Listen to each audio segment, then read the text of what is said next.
My journey began February 15, 1947 in Peru, South America, about 125 miles east of Lima in the city of Huancayo.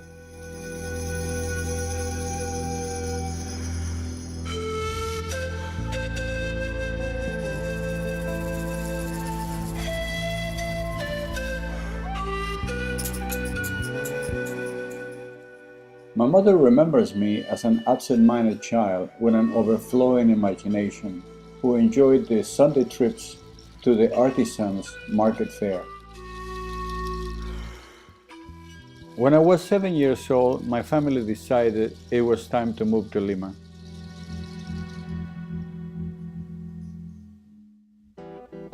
With excitement and anticipation, I boarded the train to continue my journey, surrounded by the beauty and the majesty of the Peruvian Andes, all the way to the top.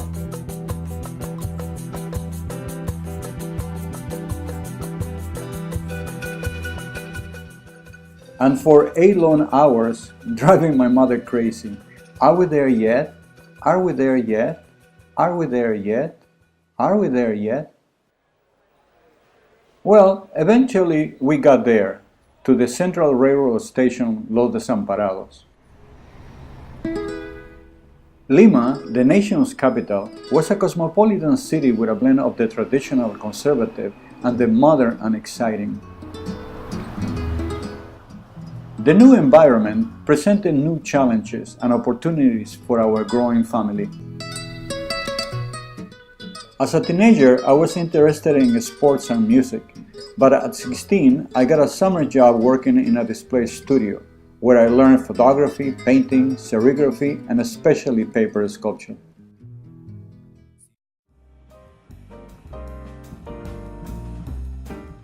In 1968, I attended my first art show, The Bestiario, by the Peruvian artist Victor Delfin. I was very impressed by it and decided to become an artist myself.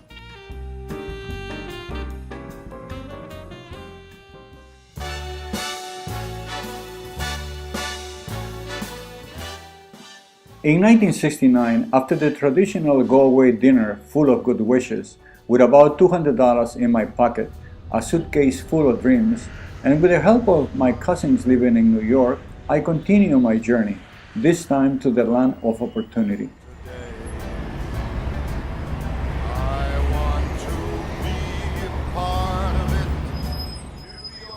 It will take 2 long years of working at different jobs to find my way back into a display studio again. Finally, I was able to put in practice all my Peruvian skills and to learn and develop new ones. The very heart of it, New York, New York. In 1975, with the help of my brother John, I opened up my own design studio to offer services in photography, signing, serigraphy, and acrylic display boxes for the jewelry trade. From time to time, I will have a request for a window display prop. All this time, going to art galleries, museums, and art festivals to further my self-education, even took an art class in 3-dimensional design.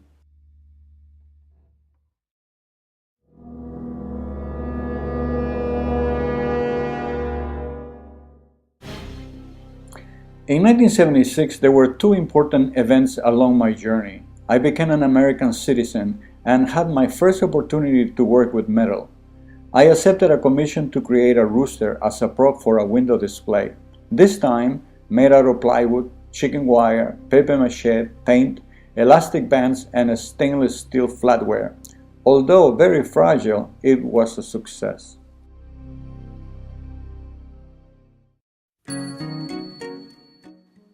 In 1978, I accepted a new commission to create a full-size turkey.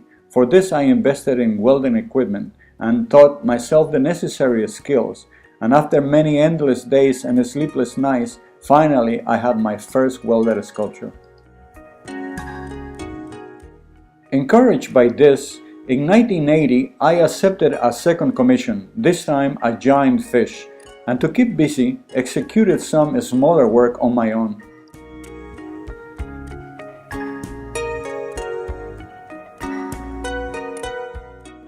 In 1982, another important event along my journey, I created a 200-pound turkey.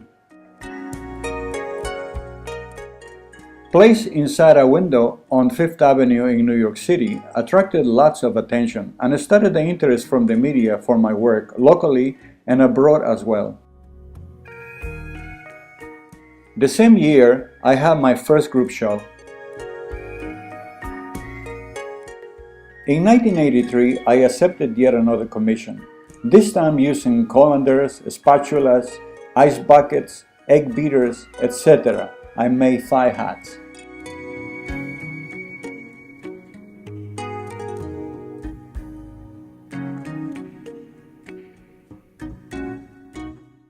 By 1984, I started a commission for an American Eagle.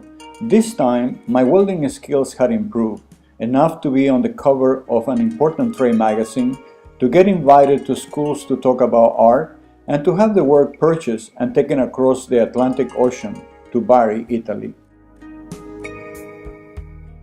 1985 saw the beginning of the second rooster and the serious supervision by my young family.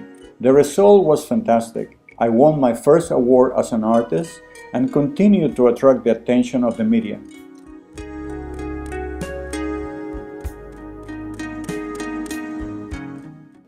In 1986, I got a commission for a small owl and continued experimenting on my own.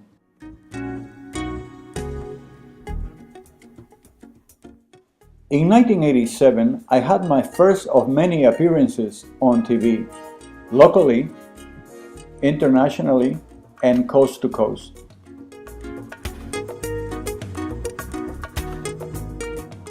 Also participated in more shows, with the help of my young family, of course.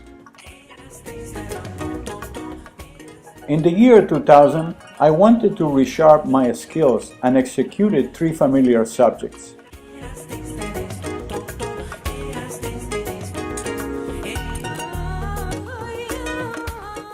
I was also invited to create a mask to be auctioned to benefit local hospices.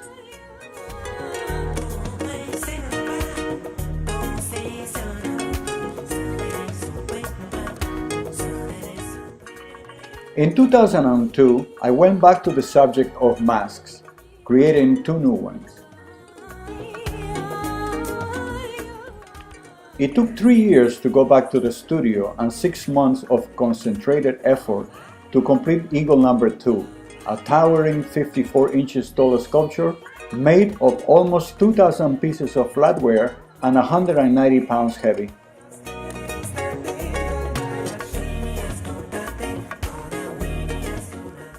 The same year, I finished a familiar but ambitious project started 3 years back, One Small Turkey.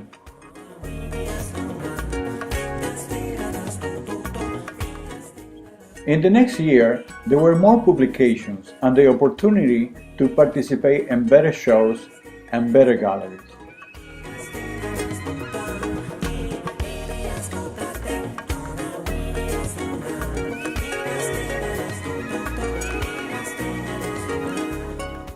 In 2007, I got a commission to create a 48 inches tall heart to celebrate Valentine's Day. Unfortunately, I had an accident, broke my wrist, and missed my deadline. While recuperating, I took a long look at my life and my artistic aspirations. It broke my heart saying goodbye to my family and friends, but I had to continue my journey as an artist.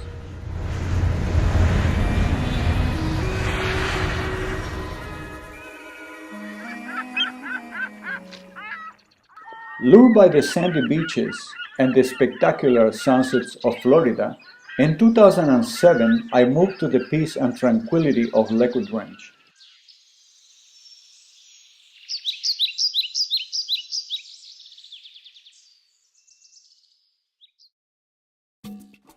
In 2008, I was ready for my first exhibit in Florida. The acceptance was fantastic, generating lots of attention.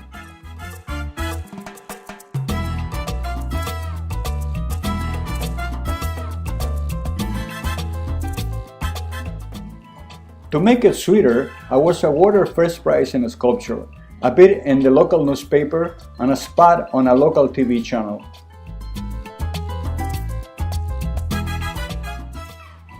The same year, I started a horse. This was a very difficult project. Only 16 inches tall, it took 3 months to complete. To my delight, the interest of the local newspapers continued. The same year, I started a series of smaller works inspired by Florida's nature.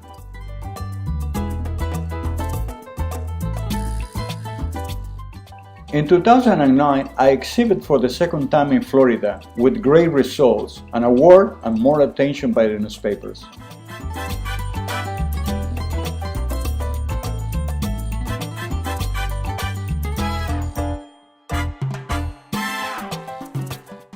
Again, Florida's wildlife was the subject for the next piece. I finished it on time to participate in Brandon's art festival.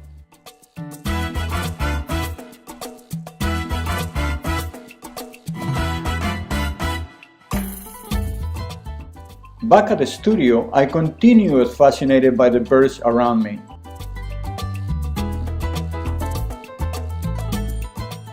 The interest for my work continued. By 2010, it was time to participate for the third time at the Lakewood Ranch Art Festival.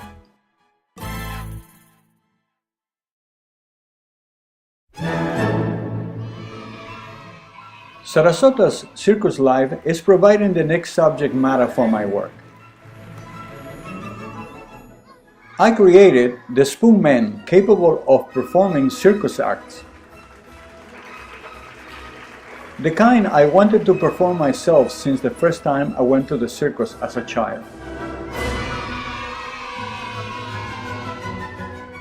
Now I have come to the realization that somehow I am also a performer, and that I have completed a circle, from the child who enjoyed going to the artisans' fairs on Sundays to the artist that presents his artwork at artist fairs also on Sundays.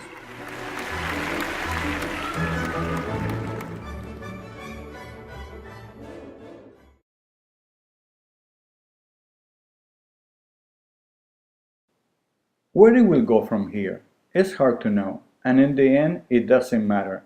For as long as I have the opportunity, I will continue with my journey, and it will go on and on.